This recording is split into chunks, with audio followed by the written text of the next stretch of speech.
Bonjour à toutes et à tous, c'est Clément, surtout dans cette toute nouvelle vidéo. Aujourd'hui, je vais tout simplement te parler et répondre à la question, doit-on utiliser le jeûne intermittent dans une perte de poids ou est-ce que c'est utile d'utiliser le jeûne intermittent ou est-ce qu'il y a des réels bénéfices à utiliser un jeûne intermittent dans la perte de poids? Déjà, le jeûne intermittent, c'est quoi? Il y a plusieurs types de jeûnes. Il y a les jeûnes entre guillemets classiques plus connus qui vont être les jeûnes de 24-48 heures, voire plus. Il y en a qui jeûnent une semaine, plusieurs semaines même. Voilà, là je vais plutôt me baser sur du jeûne intermittent. Le jeûne intermittent, c'est des jeûnes relativement courts, 24 heures ou moins. Ici, on va plutôt parler du jeûne de 16-8, qui va consister tout simplement à ne pas manger durant 16 heures dans la journée, tout simplement, et s'alimenter les 8 heures restantes. À quoi ça sert de faire ça? Il y a plusieurs intérêts, notamment réduire la fenêtre sur laquelle tu vas manger. C'est-à-dire que si jamais aujourd'hui tu souhaites perdre du poids, l'avantage va pouvoir être tout simplement de réduire la fenêtre où tu vas t'alimenter de façon un peu militaire. Et donc de ce fait-là, tu n'auras plus à te poser la question de ce que tu vas manger ou de ce que tu veux grignoter puisque tu vas pas te laisser la possibilité de le faire. Je prends un exemple, mon cas à moi. Moi, quand je pratique le jeûne intermittent, je ne prends pas de petit déjeuner. C'est-à-dire que je vais arrêter de manger à 20 heures le soir et je vais reprendre mon premier repas aux alentours de midi 13 heures. L'avantage de faire ça, c'est que du coup, sur toute la matinée, j'ai pas de questions à me poser. Je vais pas manger, je vais prendre un petit café, c'est tout. Donc c'est-à-dire que pas manger, c'est pas ingérer de calories du tout. Pas de coca, pas de boisson sucrée, du café oui, mais sans sucre. Du thé oui, mais sans sucre. Voilà, c'est vraiment le fait de ne pas ingérer de calories du tout. Pourquoi faire ça? Alors bon, premièrement, il y a plusieurs aspects d'un point de vue scientifique qui ont été testés et prouvés qui montrent que le jeûne intermittent permet d'avoir une légère augmentation de la durée de vie, une amélioration du système, enfin de la santé du système cérébral. Ça réduit notamment beaucoup, il y a eu beaucoup d'études sur tout ce qui est maladie d'Alzheimer, principalement Parkinson, qui prouvent que le jeûne intermittent a des vraies vertus à ce niveau-là. Ça a aussi un aspect fort au niveau du métabolisme, puisqu'il y a plusieurs études aussi qui ont montré que le jeûne permettait l'augmentation du métabolisme. Ça reste de façon infime. Honnêtement, ça va pas te faire brûler 500 calories de plus chaque jour, même pas 100 calories de plus chaque jour. Mais voilà, c'est toujours des points intéressants qui sont à prendre en compte. Quand on fait quelque chose, voilà, il y a des côtés positifs et l'augmentation de ton métabolisme en fait partie, donc c'est tout bénef. Il y a aussi un point qui est important, c'est que c'est aussi un peu le truc à la mode. Le jeûne intermittent, on en bouffe à toutes les sauces, c'est devenu le truc à la mode. Il faut savoir que le jeûne intermittent, ça date des siècles en arrière. C'est-à-dire qu'à la base, c'est quelque chose un peu de religieux. Il y a le ramadan qui est un peu une façon de faire un jeûne intermittent, et ça se fait dans plein de cultures et plein de religions. Dans le bouddhisme, il y a beaucoup de jeûnes, par exemple. Donc voilà, c'est vraiment quelque chose de structurel et qui existe depuis des années. Et le jeûne, c'est pas récent, c'est pas nouveau, c'est pas un truc à la mode qui est arrivé comme ça. Non, ça fait des années que ça se fait, ça fait des années que ça se pratique pour différentes choses. Il y a même des pratiques du jeûne pour guérir des maladies ou dans le soin de cancer, etc. Je ne vais pas rentrer dans le débat de savoir si c'est bien ou mal. Moi, je t'apporte juste les informations ici à ce niveau-là. Donc, voilà, le jeûne, grosso modo, ça va être les principales vertus. Après, il y a d'autres vertus. C'est-à-dire que, ben, tout simplement, le fait de ne pas manger pendant 16 heures, ça va laisser ton corps en repos. Le fait de laisser ton corps en repos, ça va lui laisser le temps de se régénérer, de prendre le temps de digérer, de prendre le temps de, de se reposer, entre guillemets. Parce qu'on est dans une société où on mange tout le temps, il n'y a jamais de pause. Si tu veux, il y a tellement de journées, on va grignoter que le corps n'a jamais de off. C'est-à-dire que on va manger le matin, on peut grignoter à 10 heures si jamais au boulot ou quoi que ce soit, grignoter à 10 heures, à midi, grignoter à 16 heures, remanger à 19 heures. C'est-à-dire que le corps ne s'arrête jamais, le système digestif n'est jamais à l'arrêt. Le fait de faire du jeûne intermittent, ça lui permet justement d'avoir cette pause, d'avoir ce moment où il va se dire, ok, il va pouvoir souffler, il va pouvoir se régénérer, et ça va être très bénéfique à ce niveau-là aussi, parce que lui, ça va lui laisser un petit temps d'arrêt. Le jeûne de 24 heures est d'ailleurs meilleur à ce niveau-là, mais je ne vais pas rentrer dans les détails. Ici, voilà, je voudrais vraiment te parler du jeûne 16-8.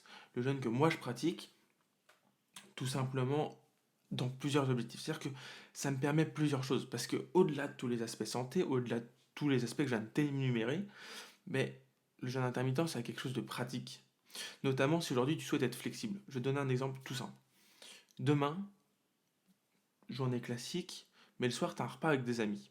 Le fait de réduire cette fenêtre de calories et donc de manger moins, et donc de prendre ton premier repas à 12 heures ou 13 heures par exemple, ça va te permettre de prendre un repas très faible en calories, imaginons, pour avoir plus de disponibilité le soir et pouvoir profiter.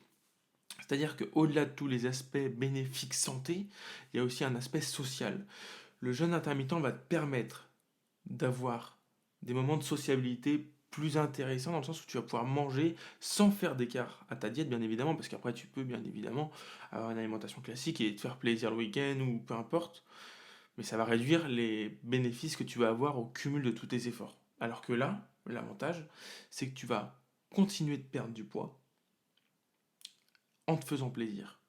Par exemple, le midi, tu te fais un petit bol de salade, voilà, beaucoup de légumes, beaucoup de fruits, quelque chose qui va te remplir le ventre. Tu vas pas avoir faim à la fin, mais par contre, quelque chose qui va faire un global de 500 calories. Si dans la journée, tu dois manger 2000 calories, bah, il te restera ça de disponible. D'ailleurs, si jamais tu souhaites tout simplement avoir le calcul des calories, tout ça, je te mettrai tous les liens dans la description. Je te mettrai le lien sur mon site. Tu as le calcul pour calculer le nombre de tes calories, etc. dont tu aurais besoin si tu souhaites te baser sur quelque chose de plus factuel. Donc voilà. Maintenant, la question que tu dois te poser, c'est est-ce que je dois le faire? Est-ce que tu dois te mettre à faire du jeûne intermittent? Ma réponse, ça va être oui et non. C'est-à-dire que si aujourd'hui, tu souhaites un petit peu te reconnecter avec ton alimentation, tes sensations alimentaires, qu'aujourd'hui tu sens que tu es capable de repousser un petit peu ton petit déjeuner, ou si aujourd'hui tout simplement tu n'aimes pas prendre de petit déjeuner et que tu te forces à le faire, mais le jeûne intermittent il est peut-être même fait pour toi, tu vois, c'est peut-être le moment de t'y mettre. Si jamais aujourd'hui, moi j'étais dans ce cas-là, j'arrivais pas à me passer d'un petit déjeuner, c'était impossible pour moi. Mais j'ai appris justement à le faire, j'ai appris à arrêter de manger le matin, j'ai appris à repousser ça. Et ça m'a permis plein de choses. Aujourd'hui, le matin, je suis beaucoup plus productif. Quand je me lève, que je ne prends pas de petit déjeuner, je suis plus en forme que si j'en prenais un. Ça m'a permis de décupler pas mal de choses à ce niveau-là et c'est très intéressant. Et ça m'a surtout permis de reprendre la main et le contrôle sur mes sensations alimentaires. C'est-à-dire qu'en réalité, je me levais le matin, j'avais pas spécialement faim. C'était une question d'habitude. J'avais créé l'habitude de manger le matin à 8 heures, 7 heures, peu importe, 6 heures. Je mangeais tous les matins, c'était régulier, je le faisais tout le temps et je mangeais d'ailleurs un peu trop la plupart du temps. Donc voilà. Est-ce que tu dois le faire? Si jamais tu n'es pas capable aujourd'hui de te passer d'un repas, moi je te conseille tout simplement de commencer à mettre en place un petit système de repousser ton petit déjeuner ou au lieu de prendre un petit déjeuner, grignoter un petit truc à 10 heures, voilà, essayer de repousser un petit peu ça. Essayer de toujours grignoter des choses saines. On est là pour améliorer son alimentation et perdre du poids, donc on n'est pas là non plus pour aller grignoter un Kinder Bueno à 10 heures dans l'idéal. Dans l'idéal. Là, bien évidemment, je suis toujours dans quelque chose d'idéal. C'est-à-dire que si demain tu as un coup de mou ou je ne sais quoi et tu manges un Kinder Bueno, il n'y a pas de drame, c'est pas grave, on s'en fout. Maintenant, si jamais tu veux optimiser au maximum le tout, il faut se baser sur des aliments sains, etc. D'ailleurs, il y a une petite règle que je te balance comme ça que j'aime beaucoup utiliser, c'est la règle des 80-20. C'est la loi de Pareto, c'est très connu, on s'en sert dans tous les domaines et dans l'alimentation aussi. Tout simplement parce qu'on dit qu'il faudrait manger 80% d'aliments sains non transformés et 20% d'aliments qui te font plaisir ou on s'en fout.